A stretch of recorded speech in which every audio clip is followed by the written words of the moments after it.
નમસ્કાર, ઉજાસ ટીવીમાં હું પંકજ આપનું સ્વાગત કરું છું। આજના તારીખ 29મી જૂન અને સોમવારના અમેરિકાના મુખ્ય સમાચારની વાત કરીએ તો અમેરિકામાં રહેતા સિનિયર સિટીઝન્સ એટલે કે આપણા વડીલો માટે ખૂબ સારા સમાચાર છે। 15-20 વર્ષથી અમેરિકામાં રહેતા આપણા વડીલોને હવે અમેરિકાની નાગરિકતા આપવા માટે પરીક્ષા આપવાની જરૂર નહીં રહે। અંગ્રેજી ન આવડતું હોય તો પણ કેવી રીતે નાગરિકતા અમેરિકાની મળશે તેની વિગતે વાત કરીશું। ઉપરાંતના સમાચારમાં જોઈએ તો અમેરિકામાં ટ્રમ્પના શાસનમાં આઈસ મિલિટરીને સુપર સત્તા મળી ગઈ હોય તેમ લોકો આઈસની જેલમાં સડી રહ્યા છે। એક વ્યક્તિ હાજરી પુરાવવા ગયો અને 3 વર્ષથી આઈસની જેલમાં બંધ છે। તેને છોડાવવા માટે તેની પત્નીએ તમામ સંપત્તિ દાવ પર મૂકી દીધી છે। તેની વિગતે વાત કરીશું। ઉપરાંતના સમાચારમાં જોઈએ તો ગુજરાતીઓની આંખો ઉઘાડતો કિસ્સો સામે આવ્યો છે। અમેરિકા જવા માટે આપણા લોકો આંધળી દોડ લગાવી રહ્યા છે, ત્યારે 2.5 દાયકા કરતા વધુ સમયથી અમેરિકા ગયેલા એક માજી હવે અમેરિકા છોડીને કાયમી માટે ભારત આવવા માટે અરજી કરી રહ્યા છે। શા માટે તેણે ભારતની ભૂમિ પર પરત આવવાનું નક્કી કર્યું તેની વિગતે વાત કરીશું। તો ચાલો તમામ સમાચાર જોઈએ વિસ્તારથી। અમેરિકામાં રહેતા લાખો ભારતીયો અને ખાસ કરીને ભાષાની સમસ્યા ભોગવતા આપણા હજારો ગુજરાતી સિનિયર સિટીઝન વડીલો માટે અમેરિકન નાગરિકત્વ એટલે કે યુએસ સિટીઝનશીપ મેળવવાની જોગવાઈઓ અંગે બહુ મોટા સમાચાર સામે આવ્યા છે, જે જાણીને આખો પ્રવાસી સમાજ ગંભીર ચર્ચામાં મુકાઈ ગયો છે। અમેરિકાના કડક ઇમિગ્રેશન કાયદા અનુસાર નેચરલાઇઝેશન એટલે કે પાકા નાગરિક બનવા માટે બેઝિક ઇંગ્લિશ પ્રોફિશિયન્સીની સાથે કાનૂની સિવિક ટેસ્ટ પાસ કરવી બહુ જ ફરજિયાત છે। પરંતુ આપણા અસંખ્ય ભારતીય વડીલો માટે આ આખી પ્રોસેસ બહુ જ આકરી સાબિત થાય છે।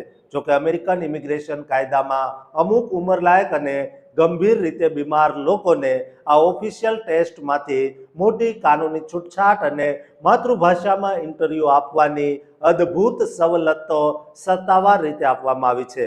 આ કાયદાની સૌથી મોટી જોગવાઈ એ છે કે જો કોઈ એપ્લિકન્ટ ગંભીર મેડિકલ ડિસેબિલિટી એટલે કે શારીરિક કે માનસિક અક્ષમતા ધરાવતો હોય તો તેને આ પરીક્ષામાંથી સંપૂર્ણ સરકારી મુક્તિ મળી શકે છે, જેના માટે તેને ઓફિશિયલી N648 ફોર્મ સબમિટ કરાવવું પડે છે, જેને medical certification for disability exemption તરીકે ઓળખવામાં આવે છે। આ કાનૂની ફોર્મ પર અમેરિકાના માન્યતા પ્રાપ્ત લાયસન્સ્ડ ફિઝિશિયન અથવા સાયકોલોજિસ્ટની સત્તાવાર સહી હોવી સાવ અનિવાર્ય છે। જો આ ડોક્ટરો લેખિતમાં પાકી કાનૂની ખાતરી આપે કે આ અરજદાર પોતાની ગંભીર શારીરિક કે માનસિક નબળાઈને લીધે કોઈ નવી અંગ્રેજી ભાષા શીખી શકે તેમ નથી કે સિવિક્સ એક્ઝામની માહિતી યાદ રાખી શકે તેમ નથી, તો તેને ટેસ્ટ આપ્યા વિના જ સીધી સિટીઝનશીપ મળી જાય છે। પરંતુ આ ઓપ્શન સાંભળવામાં જેટલો આસાન લાગે છે તેટલો વાસ્તવિકતામાં જરાય નથી, કારણ કે યુએસસીઆઈએસના હથિયારધારી ઓફિસરો આવી દરેક ફાઇલની બહુ જ ઝીણવટભરી ઊંડી તપાસ કરે છે અને મોટાભાગના કેસોમાં વધારાના લાઈવ મેડિકલ રેકોર્ડ્સ અને સારવાર કરનારા ડોક્ટરોના સત્તાવાર વિવરણો મંગાવે છે। આવા જ એક હૃદયદ્રાવક કિસ્સામાં એક 89 વર્ષના ગ્રીન કાર્ડ હોલ્ડર ભારતીય માજી કેન્સર જેવી જીવલેણ બીમારીના છેલ્લા સ્ટેજમાં હોસ્પિટલમાં કીમોથેરાપી લઈ રહ્યા હતા અને તેમને અમેરિકન નાગરિક બનવાની પ્રચંડ ઈચ્છા હતી, પરંતુ ખરાબ સ્વાસ્થ્યના કારણે તેઓ ટેસ્ટની તૈયારી કરી શકે તેમ નહોતા। જ્યારે તેમના એટર્નીએ તમામ કાનૂની મેડિકલ પુરાવા સાથે N648 ફોર્મ સબમિટ કર્યું ત્યારે શરૂઆતમાં યુએસસીઆઈએસ એજન્સીએ તેમની અરજી સાવ રિજેક્ટ કરી દીધી, કારણ કે ફિઝિશિયને કાગળોમાં એ સ્પષ્ટ નહોતું કર્યું કે કીમોથેરાપીના કારણે માજીના મગજ પર એવી તો શું આકરી અસર થઈ છે કે તેઓ સિવિક્સ પરીક્ષા આપી શકતા નથી। આ કેસને ફાઇનલ એપ્રુવલ આપતા પહેલા ઇમિગ્રેશન ઓફિસરોએ એક અશક્ત માજીના અનેક વાર ઇન્ટરવ્યૂ લીધા અને મેડિકલ કાગળોના પણ અનેક વાર રિવિઝન કરાવ્યા હતા અને આખરે લાંબી કાનૂની લડત બાદ યુએસસીઆઈએસના ડિરેક્ટરે જાતે રૂબરૂ આવીને તે માજીને સિટીઝનશીપના પવિત્ર શપથ અપાવ્યા હતા અને તેમના સગા દીકરાએ તે શપથનું ઇંગ્લિશમાં લાઈવ ટ્રાન્સલેશન કર્યું હતું। ઇમિગ્રેશન એટર્નીઝનું સત્તાવાર કહેવું છે કે આવા સરકારી મેડિકલ વેઇવર એપ્રુવ થવાના કિસ્સા પૂરા અમેરિકામાં સાવ રેર એટલે કે બહુ જ જોવા મળે છે। જો કોઈ વડીલ સામાન્ય રીતે એવું બહાનું કાઢે કે તેમની યાદ શક્તિ સાવ ઓછી થઈ ગઈ છે, કે અંગ્રેજી ફાવતું નથી, તો ઓફિસરો તેને ક્યારેય મંજૂરી આપતા નથી. આ સિવાય કાયદામાં long term green card holders માટે 3 મોટા કાનૂની નિયમો બનાવવામાં આવ્યા છે, જેમાં પહેલો 50-20 નો રૂલ છે, જે મુજબ જે વડીલની ઉંમર પૂરી 50 વર્ષની હોય અને તેઓ 20 વર્ષથી વધુ સમયથી ગ્રીન કાર્ડ ધરાવતા હોય તેઓ પોતાની માતૃભાષા એટલે કે સાદી ગુજરાતી ભાષામાં આ સિવિક ટેસ્ટ સાવ સરળતાથી આપી શકે છે અને ઇન્ટરવ્યુ વખતે પોતાનો ઓફિશિયલ ઇન્ટરપ્રિટર એટલે કે દુભાષ્યો લાવવાની પણ કાયદેસરની છૂટ મળે છે. આ જ રીતે 55-15ના કાનૂની રૂલ અનુસાર 55 વર્ષની ઉંમર અને 15 વર્ષથી ગ્રીન કાર્ડ હોલ્ડર હોય તેવા લોકોને પણ આ જ માતૃભાષાની મોટી છૂટ મળે છે.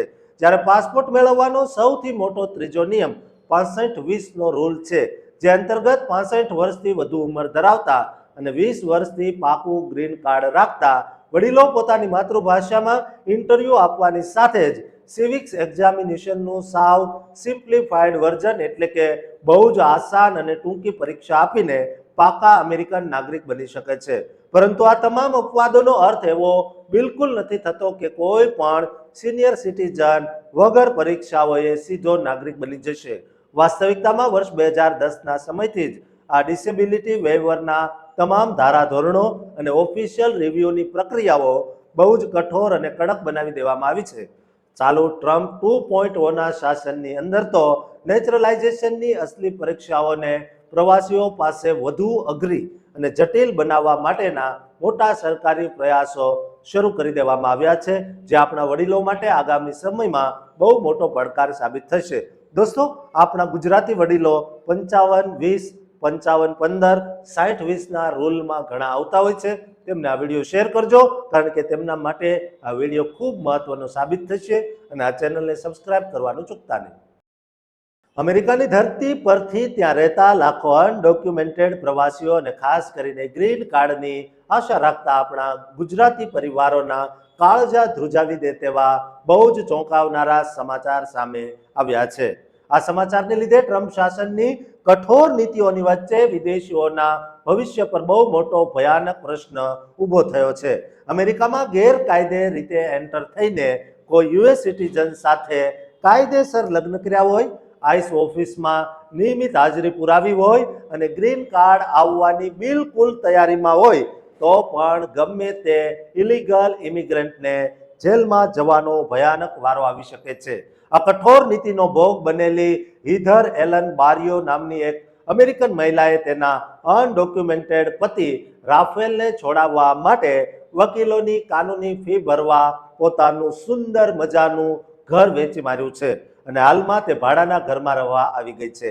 જ્યારે તેનો પતિ તેનાથી સેંકડો માઇલ દૂર મિસિસિપીની જેલમાં છેલ્લા 3 વર્ષથી બંધ છે. રાફેલ વર્ષ 2023માં વેનેઝુએલાના તત્કાલીન પ્રેસિડેન્ટ નિકોલસ માદુરો સામે થયેલા વિરોધ પ્રદર્શનોના કારણે પોતાના જીવને ખતરો હોવાનું જણાવી અમેરિકામાં અસાયલમ એટલે કે શરણ માંગવા આવ્યો હતો અને તેને હ્યુમેનિટેરિયન પેરોલ પર રહેવાની મંજૂરી હતી. ત્યારબાદ ડલાસમાં રહેતા રાફેલ અને હિધરે વર્ષ 2024માં પ્રેમ લગ્ન કર્યા. હિધર અમેરિકન નાગરિક હોવાથી તેણે રાફેલનું ગ્રીન કાર્ડ સ્પોન્સર કર્યું અને નવેમ્બર 2025માં બંનેએ ઓફિશિયલ ઇન્ટરવ્યુ પણ બહુ જ અદ્ભુત રીતે આપ્યો હતો, જ્યાં ઓફિસરોએ કહ્યું હતું કે 1-2 મહિનામાં ગ્રીન કાર્ડ આવી જશે.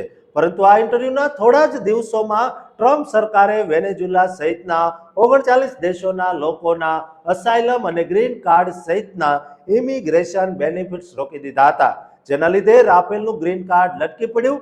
આ દરમિયાન જાન્યુઆરી 2026માં રાફેલ જ્યારે આઈસમાં પોતાની નિયમિત હાજરી પુરાવવા ગયો ત્યારે નવી ડેટ આપવાના બદલે ઓફિસરોએ તેની સત્તાવાર ધરપકડ કરીને તેને નોર્થ ટેક્સાસમાંથી સીધો મિસિસિપીના ડિટેન્શન સેન્ટરમાં જેલ ભેગો કરી દીધો.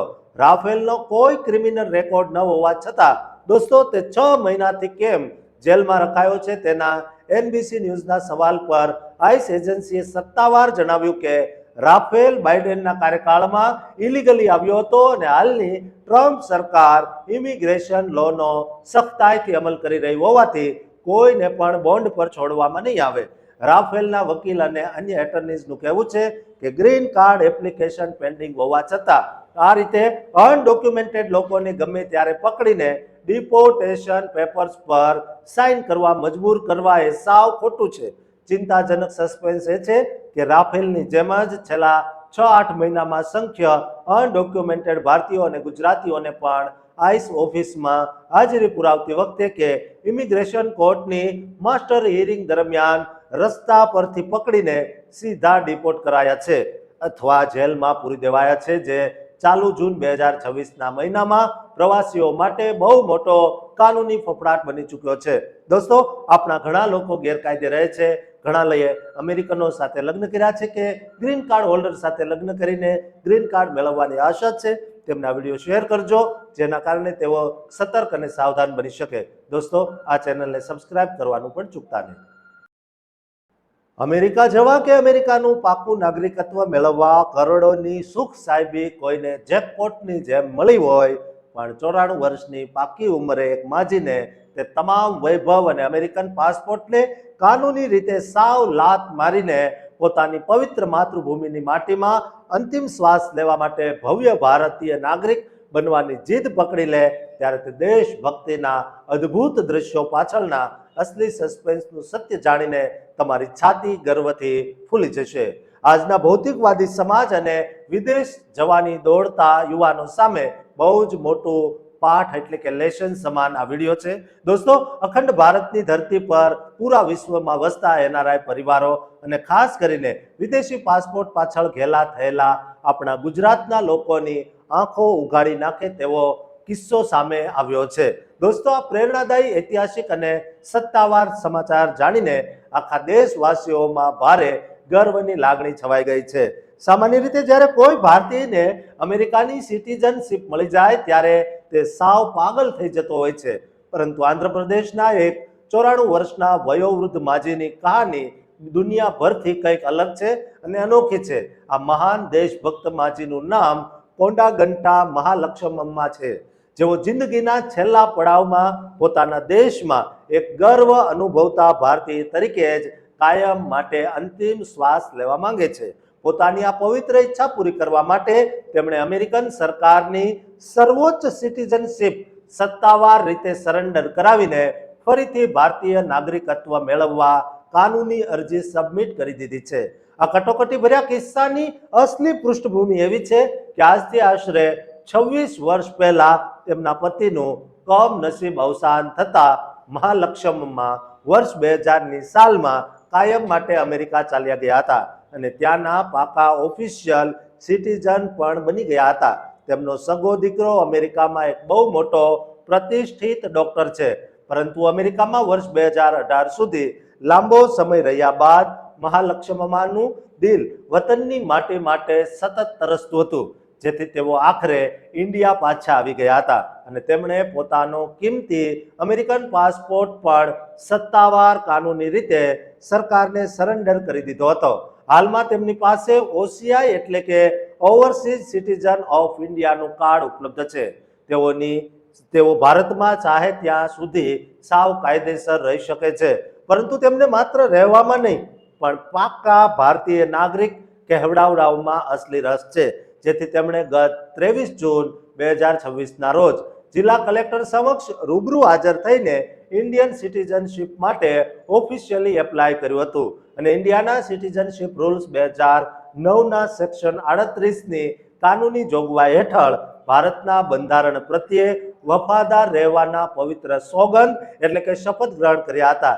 તે સમયે તેમનો ડોક્ટર દીકરો પણ કલેક્ટર કચેરીમાં હાજર રહ્યો હતો. માજીને ઇંગ્લિશ જરાય નહોતું આવડતું. તેમણે પોતાની અસલી માતૃભાષા તેલુગુમાં આ શપથ લીધા હતા અને 94 વર્ષની ઉંમરે સાંભળવામાં તકલીફ હોવાથી દીકરાએ તેમને શપથ લેવામાં કાનૂની રીતે મદદ કરી હતી.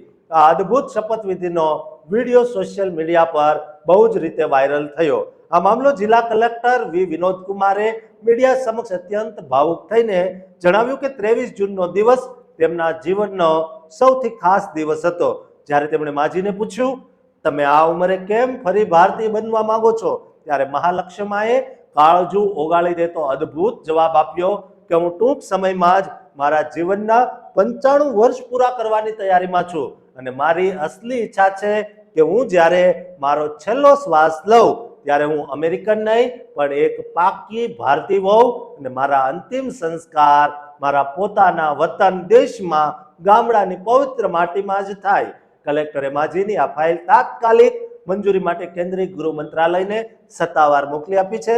કાયદા અનુસાર કોઈ વિદેશી માટે ભારતીય બનવું બહુ જ લાંબી પ્રોસેસ છે, પણ ભૂતપૂર્વ ભારતીય માટે આ પ્રક્રિયા બહુ ઝડપી થઈ જાય છે. સામાન્ય રીતે લોકો અમેરિકાના સરકારી બેનિફિટ્સ અને પેન્શન લેવા માટે ઇન્ડિયા આવ્યા પછી પણ યુએસ સિટીઝનશીપ સાચવી રાખતા હોય છે, પરંતુ આ માજીને તેમાં કોઈ જ રસ નથી અને તેમનો ડોક્ટર દીકરો પણ છેલ્લા 8 વર્ષથી અમેરિકા છોડીને ઇન્ડિયામાં જ એક પ્રાઇવેટ હોસ્પિટલમાં સફળ પ્રેક્ટિસ કરે છે, જે સાબિત કરે છે કે વતનથી મોટું દુનિયામાં કોઈ સુખ નથી હોતું. દોસ્તો, આપણા મોટા ભાગના વડીલો અમેરિકામાં રહે છે, તેમને ભારત આવવું છે પરંતુ તેઓ આવી શકતા નથી. તેમના માટે આ વિડીયો ખૂબ મહત્વનો છે. તેમને આ વિડીયો શેર કરજો અને આ ચેનલને સબસ્ક્રાઇબ કરવાનું ચૂકતા નહીં.